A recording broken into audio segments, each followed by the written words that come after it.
Hi everyone, Diana here. I thought I'd come outside today for the December messages because it is so absolutely beautiful out. The sun, you can see the sun setting behind me here, and you can see all the fall leaves that are down, although it's December and winter's right around the corner. And often in December, at the beginning of December here where I live in Ohio, we usually have snow on the ground, or often have snow on the ground this time of the year. But not this year. This year it's actually probably 50 some degrees or high 40s where I am. So it was too beautiful to stay inside. And Daisy and I are going to go for a walk in the woods. She's out in the meadow right now. Um, the She likes to go out where the labyrinth is because I think little critters go there. And also, she likes to smell where the deer have been, and they like to go out in the meadow. Anyway, enough of that, right? Well, it's December, and what can we expect for this month? Oh gosh. You know, astrologers tell me Mercury is going into retrograde, and my day has been filled with interesting electronics and interesting communication. So, let's just expect more of that because that's what it's going to be for the next few weeks. The next 3 weeks, and a little time before and a little time after. But Mercury also gives us that opportunity to go inward and have that close communication with ourselves. So that's what we get to do here in this month. You know, it's an interesting month, December, because throughout history, through until the modern day, there have been like 29 sacred days or sacred events that take place this month. And you know, as a student of mythology, I see many of the old myths, which we no longer celebrate, but I see them coming out into our lives here and how that's unfolding. And one that comes to mind is about that masculine and feminine energy, but it's also about what's happening in the U.S., and I think this is going to spread around the world if it hasn't already, where women are coming out and saying, I've been sexually harassed, I've been sexually assaulted, I've been, where I work, I've been harassed. Men have lost their jobs because of this.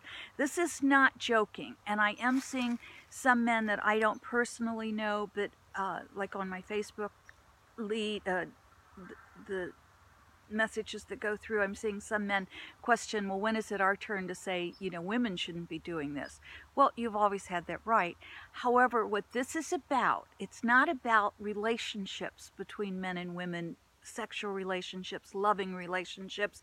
It's not about forming those loving relationships. This is about power.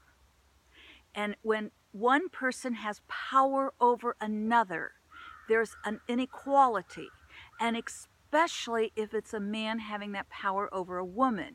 Now, the same is true as if a woman has power over a man. It's still sexual harassment. It's like a teacher who has power over his or her students.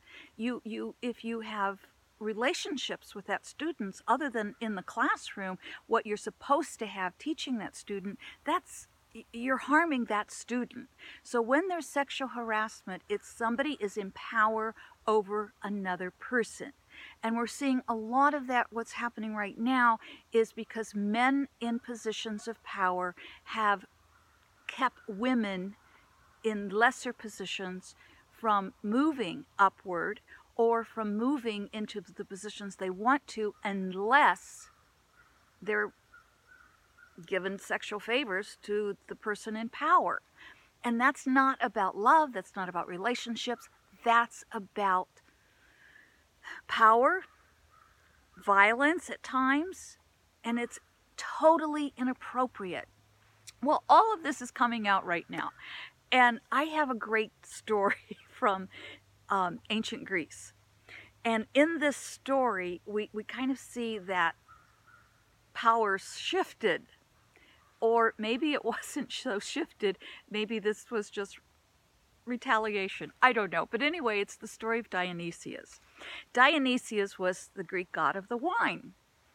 And so during the time of the harvest, the women at the end of the harvest, which is the time we're in now, would then choose a man from the village. I don't know if he was chosen and went willingly or if he went kicking and screaming.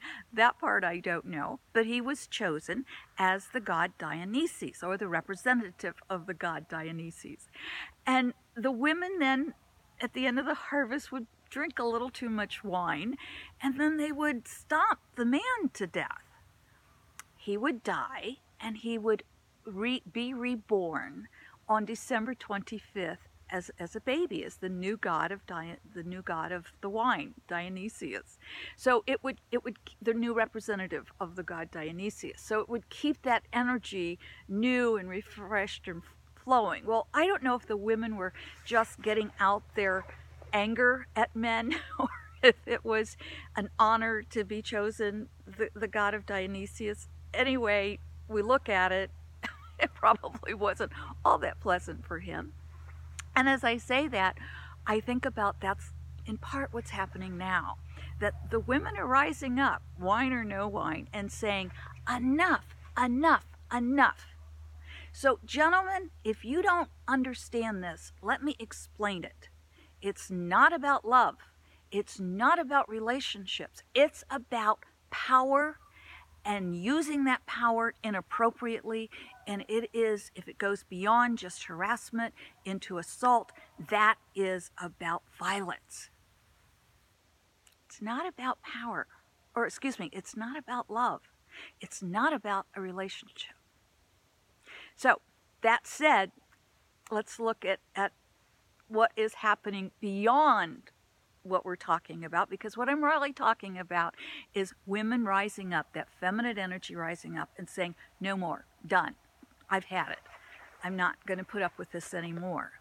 And it takes a lot of courage for women who have been assaulted or harassed, a lot of courage for them to come out and say, you know, I'm not going to put up with this. I'm not going to take this anymore. That takes a tremendous amount of courage, and I applaud them. And I applaud the men. Here comes Daisy. You might hear her running through the trees, through the leaves. Hello, Daisy. But I applaud. You can see her tail wagging back there. I applaud the women, and I support the women who are coming forward. I applaud the men who are admitting to their mistakes and apologizing them. I applaud them. Times have changed. That doesn't mean sexual harassment was ever right, but it's now time for it to stop. It's time for it to come out and stop. All of that said, what we're going to find this month is a lot of more of this coming out, but we're going to see it in places that we least expect it. We're going to hear about it in places that, and there you can see Daisy walking on the fall leaves. You can hear her too, probably. So what we're going to see is, we're just going to see a lot of upheaval and up and down this month. We're going to see where it feels good and we can relax and catch our breath, and the next minute something happens that creates a great stress in your life. And it could be information coming out of the state capitol, the federal capitol.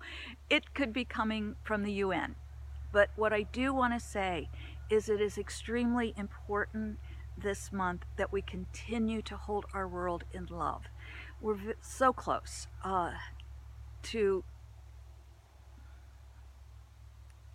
we're too close to war.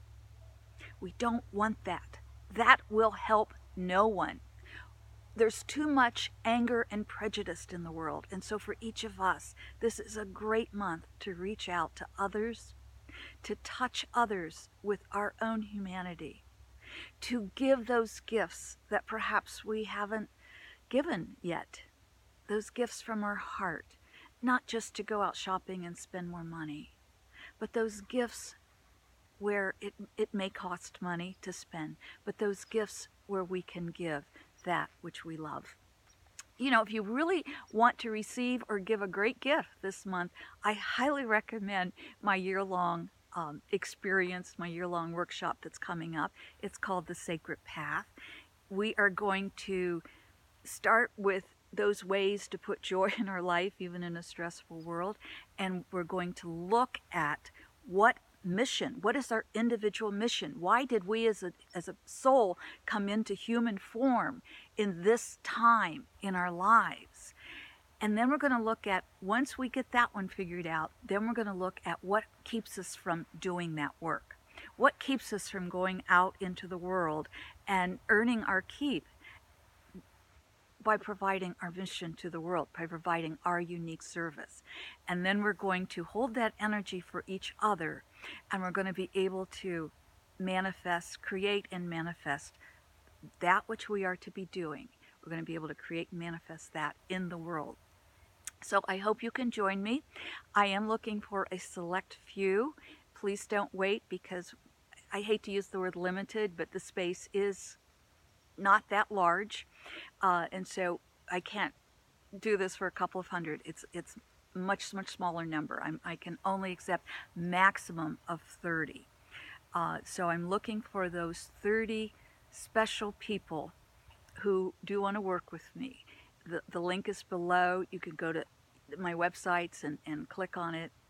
Give me a call if you have questions, and don't wait. Let's get you registered. All right, let's see what Philip has to say. For those of you, by the way, who keep coming back, thank you so much, and thank you for your comments below. And this is my book, The Master's Book of Answers. For those of you who don't know, this is Philip is my spirit guide, and this is an oracle book, and each page has a different wisdom on it. And we just flip through to find what wisdom Philip is going to give us for the month of December. Okay, so here we go. Ready? Well, we stopped right there. I am getting mixed signals. I'm hearing left and right, and that happens every once in a while. So I'm going to read them both. Here's the left side. So if you said left, you got it right. If you said right, you got it right. Okay. And when I glance at them, they're both messages we need this month. The first message is, as you see the world, so is your world. As you see the world, so is your world. What does that mean? It's very simple. We create our own world. Look at this beautiful world I'm living in. Look at this. This is gorgeous. I have my dog and my cats to love me. I have this gorgeous woods that I get to walk through. And when I'm feeling ungrounded, all I have to do is step outside and reground.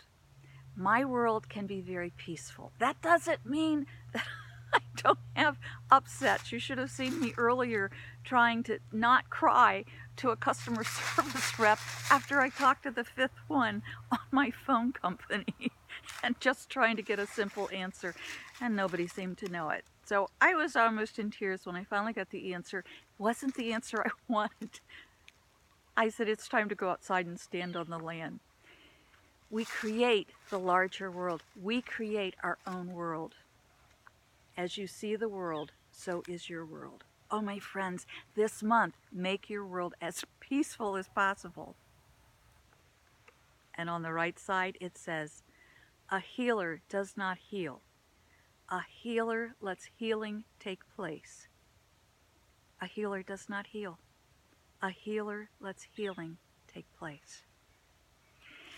You know, for my private clients, and I'd love to have you as a private client, so just give me a call. But for my private clients, I often have to remind them, and certainly for those who work with me individually or in the group setting of such as the Sacred Path, I remind everybody, we're the healers. We can provide the tools. We can provide the guidance.